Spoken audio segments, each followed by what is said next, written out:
അൽഹംദുലില്ലാഹ് വസ്സലാത്തു വസ്സലാമു അലാ റസൂലില്ലാഹ് വഅലാ ആലിഹി വസഹ്ബിഹി അൽഫായിസീന ബില്ലാഹ് അമ്മാ ബഅദ്. ഇനി മുസ്തഫ തള്ളിപ്പറയുന്ന ഒരു ഹദീസുണ്ട്. അതെന്താണെന്നല്ലേ, ഇമാം ബുഖാരിയും മുസ്ലിമും ഒക്കെ ഉദ്ധരിച്ചിട്ടുള്ള ഒരു ഹദീസിൽ കാണാം, ലൗലാ ബനി ഇസ്രായീൽ ലം നഖ്ബിസ് ലം യഖ്നസിൽ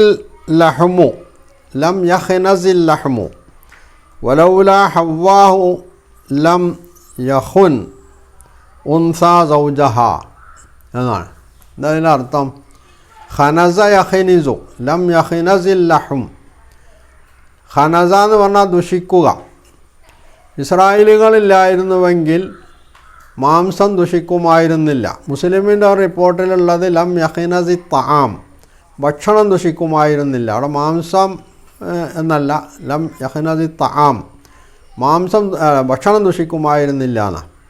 വലൗല ഹവ്വല്ലായിരുന്നെങ്കിൽ ലം യഖുൻ അൽ ഉൻസാ സൗജഹ, സ്ത്രീ അവളുടെ ഭർത്താവിനെ വഞ്ചിക്കുമായിരുന്നില്ല. അപ്പോൾ മുസ്തഫ പറയണത് ഇസ്രായേലികൾ വന്നതിന് ശേഷമാണ് ഭക്ഷണമൊക്കെ ദുഷിക്കാൻ തുടങ്ങിയത്. അതിൻ്റെ മുമ്പൊന്നും ഭക്ഷണം ദുഷിച്ചിട്ടില്ലായിരുന്നു എന്നാണ് പറയുന്നത്.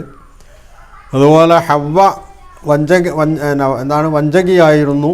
അപ്പോൾ സ്ത്രീകളെ കുറ്റപ്പെടുത്താണ്, വഞ്ചകരാക്കി ചിത്രീകരിക്കുകയാണെന്നൊക്കെയാണ്. ഇവിടെ മുസ്തഫയോട് സ്നേഹപൂർവം ഒരു ചോദ്യമുണ്ട്. മുസ്തഫ പറയുന്നത് ഹദീസായതുകൊണ്ട് നമുക്ക് തള്ളാം, ആണല്ലോ മുസ്തഫ ചെയ്യണത്. ഹദീസിൽ അങ്ങനെ ഉണ്ടാകാൻ പാടില്ല. വേദങ്ങളിൽ അങ്ങനെ ഉണ്ടാകാമോ? മുസ്തഫൻ്റെ അഭിപ്രായം എന്തായിരുന്നു?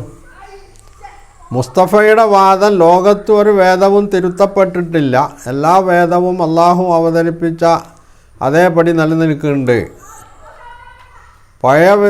ബൈബിള് പഴയ നിയമത്തിലെ ആദ്യത്തെ 5 പുസ്തകങ്ങൾ, അതാണ് തൗറാത്ത്. പിന്നെ പുതിയ നിയമത്തിലെ 4 പുസ്തകം, അതാണ് ഇഞ്ചീൽ. അതൊന്നും തിരുത്തപ്പെട്ടിട്ടില്ല. ഇവിടെ ഹദീസിൽ ഇങ്ങനെ അബദ്ധങ്ങൾ ഉണ്ടാകാൻ പാടില്ല. എന്നാൽ വേദത്തിലോ മുസ്തഫ തിരുത്തപ്പെട്ടിട്ടില്ല എന്ന് പറയുന്ന നമ്മളെ വേദമുണ്ടല്ലോ, ഈ വേദത്തിൽ ഉൽപ്പത്തി പുസ്തകം, അതാണ് തൗറാത്തിലെ 1-ാമത്തെ പുസ്തകം, അതായത് ബൈബിൾ പഴയ നിയമത്തിലെ 1-ാമത്തെ പുസ്തകം. ഈ പുസ്തകത്തിൽ എന്താ പറയുന്നത്? ഇതിന് മറുപടി മുസ്തഫ മറുപടി പറയേണ്ടതാണ്. തിരുത്തപ്പെടാത്ത വേദം ദൈവികമാണല്ലോ. അപ്പോൾ അള്ളാഹ് തന്നെ പറയണത് എന്താണ്? പിന്നല്ല ഹദീസിൻ്റെ കാര്യം. അള്ളാഹു പറയുന്നത്, മുസ്തഫ പറയുന്ന അനുസരിച്ച് അള്ളാഹു പറയുന്നത് എന്താണ്? പിന്നെ ആദമിനോടും ഹവ്വയോടും അവരെ സ്വർഗത്തിലാക്കിയിട്ട് ഒരു വൃക്ഷം ചൂണ്ടിക്കാണിച്ചിട്ട് ഇതിൽ നിന്ന് നിങ്ങളൊന്നും പറിച്ച് തിന്നാൻ പാടില്ല. ആ വൃക്ഷത്തെ സംബന്ധിച്ച് ബൈബിള് പറയുന്നത് വിജ്ഞാനത്തിൻ്റെ പഴം എന്നാണ്. അപ്പോൾ നിങ്ങൾ വിജ്ഞാനം നേടാൻ പാടില്ല എന്നാണ് വരിക. പക്ഷേ ഇബിലീസ് സർപ്പത്തിൻ്റെ വായിലൂടെ വന്നിട്ട് ഇബിലീസ് സർപ്പത്തെ ഉപയോഗപ്പെടുത്തി സ്ത്രീയെ വശീകരിച്ചു. എന്നിട്ട് സ്ത്രീ പറഞ്ഞു, ഇപ്പോൾ സർപ്പത്തോട് പറഞ്ഞു, സർപ്പം പറഞ്ഞു ഈ പഴം പറിച്ച് തിന്നണം, അത് നീ പറിച്ച് തിന്നാൽ നിങ്ങൾക്ക് ശാശ്വത ജീവിതം കിട്ടും എന്ന് പറഞ്ഞപ്പോൾ സ്ത്രീ പറഞ്ഞു അത് പറിച്ച് തിന്നരുതെന്ന് ഞങ്ങളോട് നിരോധിച്ചിട്ടുണ്ട്. അപ്പോൾ സർപ്പം പറഞ്ഞു അത് നിങ്ങളോട് നിരോധിച്ചത് നിങ്ങളത് പറിച്ച് തിന്നാൽ നിങ്ങളുടെ കണ്ണ് തുറക്കും, നിങ്ങൾ ദൈവത്തെ പോലെയാകും എന്ന് ദൈവം കണ്ടതുകൊണ്ടാണ് പറിച്ച് തിന്നരുതെന്ന് പറഞ്ഞത്. നിങ്ങളത് പറിച്ച് തിന്നാൽ നിങ്ങളുടെ കണ്ണ് തുറക്കും, നിങ്ങൾക്ക് കാഴ്ച ഉണ്ടാവും, അതുകൊണ്ട് പറിച്ച് തിന്നെന്ന് പറഞ്ഞു. അങ്ങനെ അത് ശരിയാണെന്ന് മനസ്സിലാക്കിയിട്ട് സ്ത്രീ പറിച്ചു തിന്നു, അതായത് ഹവ്വ പറിച്ചു തിന്നു. ഹവ്വ പറിച്ചു തിന്ന മാത്രമല്ല ചെയ്തിട്ടുള്ളത്, ഹവ്വ പിന്നെന്താ ചെയ്തത്? ഹവ്വ ആ പഴം പറിച്ചിട്ട് ഒരു പഴം ഭർത്താവിനും കൊടുത്തു എന്നാണ്. എന്താ പറയണത്? ഉൽപ്പത്തി പുസ്തകം 3-ാമത്തെ അധ്യായത്തിൽ പറയണത്, വൃക്ഷത്തിൻ്റെ കനി തിന്നാൻ നല്ലതും കണ്ണിന് ആനന്ദകരവും ആ വൃക്ഷം ജ്ഞാനപ്രാപ്തിക്ക് കാമ്യവുമാണെന്ന് കണ്ടപ്പോൾ, അതായത് കണ്ണ് കാണാൻ പറ്റും, കണ്ണിന് ആനന്ദകരമാണ്, പിന്നെ ജ്ഞാനം പ്രാപിക്കാൻ കാമ്യവുമാണ് എന്ന് കണ്ടപ്പോൾ, അപ്പോൾ അറിവുണ്ടാവാൻ പറ്റും എന്ന് കണ്ടപ്പോൾ സ്ത്രീ അതിൻ്റെ കനി പറിച്ചു തിന്നു. അപ്പോൾ അതിൻ്റെ കായ പറിച്ചിട്ട് സ്ത്രീ തിന്നു. കുറേ ഭർത്താവിനും കൊടുത്തു, അയാളും തിന്നു. അപ്പോൾ ഇരുവരുടെയും കണ്ണുകൾ തുറന്നു, തങ്ങൾ നഗ്നരാണെന്ന് അവർ അറിഞ്ഞു. ഇതാണ്. അപ്പോൾ ഇതാണ് ലൗലാ ഹവ്വാ ലം യഖുൻ പിന്നെ അൽ ഉൻസ സൗജഹ എന്ന് പറഞ്ഞത് കൊണ്ട് ഉദ്ദേശിക്കണമെന്നാണ്. അപ്പോൾ ഇവിടെ വേദത്തിന്, ദൈവത്തിൻ്റെ അള്ളാഹുവിൻ്റെ വേദത്തിന് സ്ത്രീകൾ അവമതിക്കാം, ഹദീസിന് അവമതിച്ചുകൂടാ എന്നതാണല്ലോ ഒന്ന് വരിക. യഥാർത്ഥത്തിൽ ഇവിടെ ലം യഖുൻ എന്ന് പറഞ്ഞാൽ ഈ പറഞ്ഞ ഖിയാനത്ത് എന്നതുകൊണ്ട് ഉദ്ദേശിക്കുന്നത് എന്താണ്?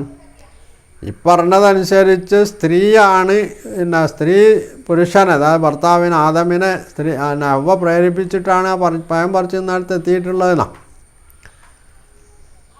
അപ്പം അങ്ങനെ വരുമ്പോൾ ഒരു നിർദോഷകരമായ സംഗതി എന്ന് കണ്ടിട്ട് പെണ്ണുങ്ങൾ പലപ്പോഴും ഭർത്താക്കന്മാരോട് ചില സംഗതികൾ പറയാറുണ്ട്. അപ്പോൾ ആ പറയുന്നതിൽ ചിലപ്പോൾ കുറ്റകരമായിട്ടുള്ള, അത് കുറ്റകരമാണെന്ന് ചിലപ്പോൾ അവർക്കും ബോധ്യമൊന്നും ഉണ്ടാവില്ല. ഇവിടെ ഹവ്വ യഥാർത്ഥത്തിൽ ഇത് കുറ്റമാണ് എന്ന് നേരത്തെ മനസ്സിലാക്കിയിരുന്നെങ്കിലും പിശാച്ചിൻ്റെ വലയിൽപ്പെട്ട് ഇത് ശരിയാണ് എന്ന് തെറ്റിദ്ധരിച്ചുകൊണ്ടാണ് ഹവ്വ ചെയ്തിട്ടുള്ളത്.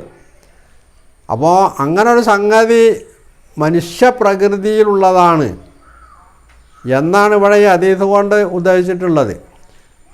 ഇവിടെ ആദമിനെ സംബന്ധിച്ചും ഇങ്ങനെയുള്ള പ്രശ്നമല്ലേ. ആദം പഴം പറിച്ചു തിന്നു. ആ പഴം പറിച്ചുന്നതിൻ്റെ പേരിൽ ആദമിനെയും അവനെയും സ്വർഗത്തു നിന്ന് പുറത്താക്കി. ഇത് ആദമിനെ കുറ്റപ്പെടുത്തുന്നുണ്ട് ഖുർആൻ. അവനെ ഖുർആനിൽ പുരുഷന്മാരെ മുഴുവൻ കുറ്റപ്പെടുത്തി എന്ന് പറയേണ്ടി വരും. അപ്പം മനുഷ്യൻ്റെ ചില സ്വഭാവങ്ങൾ എടുത്തു പറയുമ്പോൾ അതിന് സ്വീകരിക്കുന്ന ചില ശൈലികളുണ്ട്.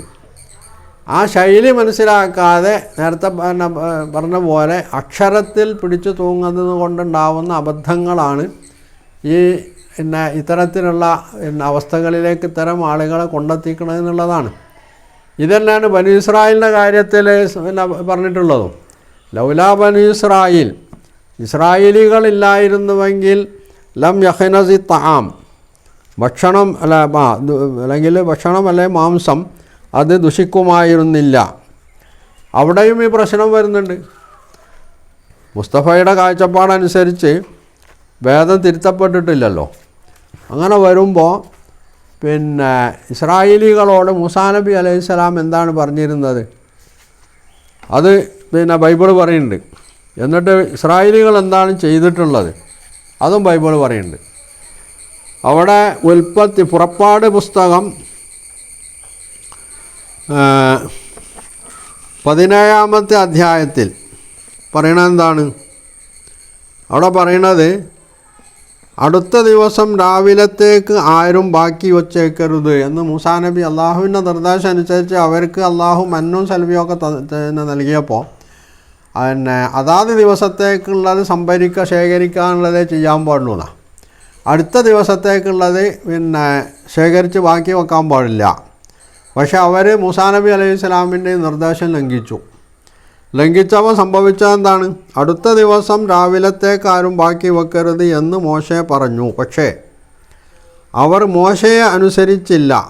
ചിലർ അതിൽ കുറേ രാവിലത്തേക്ക് സൂക്ഷിച്ചു വച്ചു. എന്നാൽ അത് പുഴുത്തു ദുർഗന്ധം വമിച്ചു. മോശെ അവരോട് കോപിച്ചു. ഇതാണ് ഇതിൻ്റെ പേരിൽ മോശെ അവരോട് കോപിച്ചു. അപ്പോൾ മൂസാ നബി പറഞ്ഞത് നിങ്ങൾ അടുത്ത ദിവസത്തേക്ക് ബാക്കി വെക്കരുത്, ഓരോ ദിവസവും ശേഖരിക്കണം, അന്ന് തന്നെ തിന്നണമെന്നാണ്. ഇവിടെ നബി സല്ലല്ലാഹു അലൈഹി വസല്ലമ ലോകത്തുള്ള എല്ലാ മാംസവും ദുഷിക്കണതിനെ പറ്റി, അല്ലെങ്കിൽ ലോകത്തുള്ള എല്ലാ ഭക്ഷണവും ദുഷിക്കണതിനെ പറ്റി അല്ല പറയുന്നത്. ഇസ്രായേലികൾക്ക് ഇങ്ങനെ സംഭവിച്ചിട്ടുള്ളത് അവർ മൂസാ നബി അലൈഹി സ്വലാമിൻ്റെ നിർദ്ദേശം ലംഘിച്ചതാണ് ഇതിന് കാരണം. എന്നതുപോലെ എൻ്റെ നിർദ്ദേശങ്ങൾ, ഞാൻ അള്ളാഹുവിൻ്റെ പ്രവാചകനാണ്, എൻ്റെ നിർദ്ദേശങ്ങൾ നിങ്ങൾ ലംഘിച്ചാൽ നിങ്ങൾക്ക് അതുകൊണ്ടുള്ള വേറെ അനർത്ഥങ്ങൾ വരാൻ പോകുന്നുണ്ട് എന്നുള്ളതാണ്. ഇനി നമ്മൾ ഖുർആനിലേക്ക് മടക്കുക. ഇതുപോലുള്ള ചില പരാമർശങ്ങൾ ഖുർആനിലില്ലേ, അപ്പോൾ മുസ്തഫ എന്താ ചെയ്യുക? മുസ്തഫയെ സംബന്ധിച്ച് ഖുർആൻ അത്ര വലിയ പ്രശ്നമൊന്നുമല്ല, അത് വേറൊരു സംഗതിയാണ്. പൂർവ്വവേദങ്ങളൊന്നും തിരുത്തപ്പെട്ടിട്ടില്ല, അതിൽ പറഞ്ഞതൊക്കെ സത്യമാണ്, പൂർണ്ണമായിട്ട് അവർക്കൊക്കെ പറ്റും, അള്ളാഹ്ക്ക് പിന്നെ അങ്ങനെയൊക്കെ പറയാം. പക്ഷെ ഹദീസിലേക്ക് വരുമ്പോൾ അങ്ങനെ ഉണ്ടാകാൻ പാടില്ല എന്ന ദുർവാശിയാണ് പിന്നെ മുസ്തഫക്കുള്ളത്. ആ ദുർവാശിക്ക് കാരണമുണ്ട്. വിശുദ്ധ ഖുർആനിൽ പറഞ്ഞതെന്താ? മിൻ അജ്ലി ദാലിക കതബിന അലാ ബനി ഇസ്രായീല അന്നഹു മൻ ഖതല നഫ്സൻ ബിഗൈരി നഫ്സിൻ ഔ ഫസാദിൻ ഫിൽ അർളി ഫകഅന്നമാ ഖതല അന്നാസ ജമീഅ വമൻ അഹ്യാഹാ ഫകഅന്നമാ അഹ്യ അന്നാസ ജമീഅ. ഈ ഹദീസ് എടുത്തിട്ട് മുസ്തഫ പറയുന്നത് ഇസ്രായേലികൾ വരുന്നതിന് മുമ്പ് ലോകത്ത് മാംസമോ ഭക്ഷണമൊന്നും ദുഷിച്ചിരുന്നില്ല എന്നാണ് വരുത്തി തീർക്കണമെന്നാണ്. ഇവിടെ ഖുർആൻ പറയുന്നത് ഈ കാരണത്താൽ, ഇതിൻ്റെ തൊട്ട് മുമ്പുള്ള ആയത്തുകളിൽ പറഞ്ഞ കാരണത്താൽ ഇസ്രായേലികളുടെ കാര്യത്തിൽ നമ്മളൊരു നിയമം ഉണ്ടാക്കി. എന്താണ്? ഒരു മനുഷ്യനെ അകാരണമായി കൊന്നാൽ അവൻ ലോകത്തെ എല്ലാ മനുഷ്യരെയും കൊന്നതിന് തുല്യമാണ്. ഒരു മനുഷ്യനെ ജീവിക്കാൻ വിട്ടാൽ ലോകത്തെ എല്ലാ മനുഷ്യരെയും ജീവിക്കാൻ വിടുന്നതിന് തുല്യമാണ്. ഇത് ഖുർആനിലുള്ളതാണ്. അപ്പോൾ ഈ ഒരു നിയമം, അതായത് ഒരു മനുഷ്യനെ അകാരണമായി കൊന്നാൽ ലോകത്തുള്ള എല്ലാ മനുഷ്യരെയും കൊല്ലുന്നതിന് തുല്യമാണ് എന്ന് ഇസ്രായേലികളുടെ കാര്യത്തിൽ മാത്രമാണോ അള്ളാഹ് നിയമം വെച്ചിട്ടുള്ളത്? ആദം നബി അലൈഹി സ്വലാമിൻ്റെ പിന്നെ അവിടെ നിന്നും കാട്ടി നിയമം ബാധകമല്ല. അപ്പോൾ അവർക്കില്ലാത്തൊരു നിയമം, ഒരാനുകൂല്യം, നിയമത്തിൽ ആനുകൂല്യം ഉണ്ടാവും, മറ്റും ഉണ്ടാവും, ഇവിടെ ഇസ്രായേലികൾക്ക് നൽകി എന്നാണോ? അപ്പോൾ ഒരു വാക്യം അല്ലെങ്കിൽ ഒരു ആശയപ്രകാശനത്തിന് പിന്നെ ഭാഷയിൽ അല്ലെങ്കിൽ ഒരു ഗ്രന്ഥത്തിൽ, വേദത്തിൽ പ്രയോഗിക്കുന്ന വാക്കുകൾ അത് എങ്ങനെ കൈകാര്യം ചെയ്യണം? ഇതവിടെ പ്രശ്നമാണ്. മുസ്തഫക്ക് പക്ഷേ പേപ്പറല്ല, അതുകൊണ്ട് തീപ്പരിയുമില്ല എന്ന് വെച്ച് മുസ്തഫ എന്തൊക്കെയോ വിളിച്ചു പറയുന്നു എന്നേ ഉള്ളൂ. അല്ലാതെ വസ്തുതകളായി കാണുകയും യാഥാർത്ഥ്യങ്ങളെ യാഥാർത്ഥ്യ ബോധത്തോടു കൂടി സമീപിക്കുകയുമല്ല ഇവിടെ മുസ്തഫയെ പോലുള്ള ഹദീസ് നിഷേധികളായിട്ടുള്ള ആളുകൾ, ഖുർആനികൻ്റെ തത്വങ്ങളെ നിഷേധിച്ച് തള്ളുന്ന ആളുകൾ അവർ മുന്നോട്ട് വെക്കുന്നത്. പക്ഷെ അത് മാലോകരെ ബോധ്യപ്പെടുത്താൻ വേണ്ടി അവരെന്ത് ചെയ്യും?